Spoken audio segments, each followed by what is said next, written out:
Nature is a great experimenter. How do you think it experiments? Basically, it discards the species that is not supporting the whole. And it has constantly experimented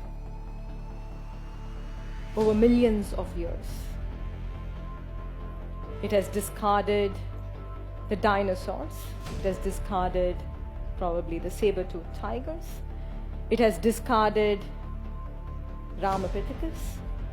It has discarded the Neanderthals.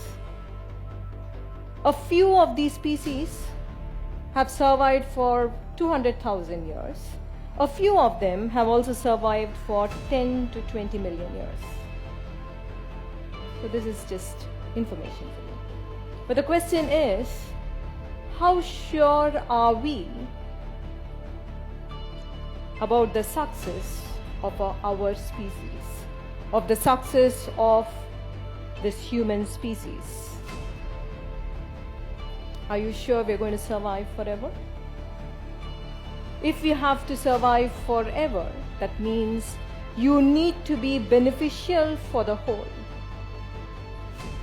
If you're not going to be beneficial for the whole, what would nature do? It would discard us. Are we being beneficial to the whole? If we probably have to have a conversation with the planet Earth, what do you think the planet would tell us? No? Very unhappy. We are probably more damaging than the smallpox virus, which doesn't exist now.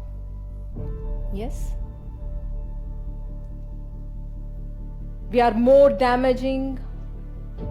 We are causing greater calamity. We are being cruel to this planet of ours. If you look at any other species,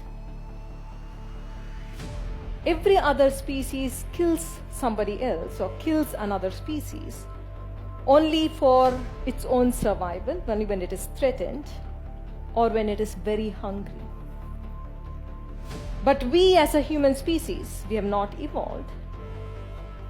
But we as a species kill another species, not for our own survival, but to prove our superiority over the other, to prove our dominance over this entire planet, or sometimes even for pleasure. There is a huge noise outside in the world about the virus, the coronavirus. What if this coronavirus is nature's way of eliminating the human virus? There is a huge possibility, right? We are not being beneficial to the whole. If we are not being beneficial to the whole, we have seen again and again that nature discards us. In the current situation, China is not the problem. The Chinese people are not the problem. What is the problem? The problem is our own consciousness. We are living and experiencing life in separation.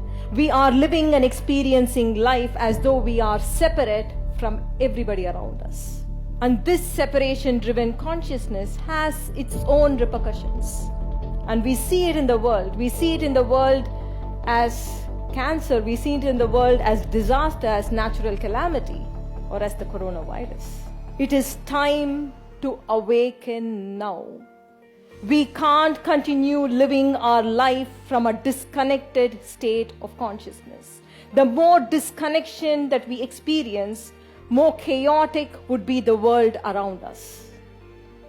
If we are truly looking for a more peaceful world, if we are truly looking for a more joyful world, if we intend to create a beautiful world for our children, for our grandchildren, then the transformation has to happen now and here. It is already too late.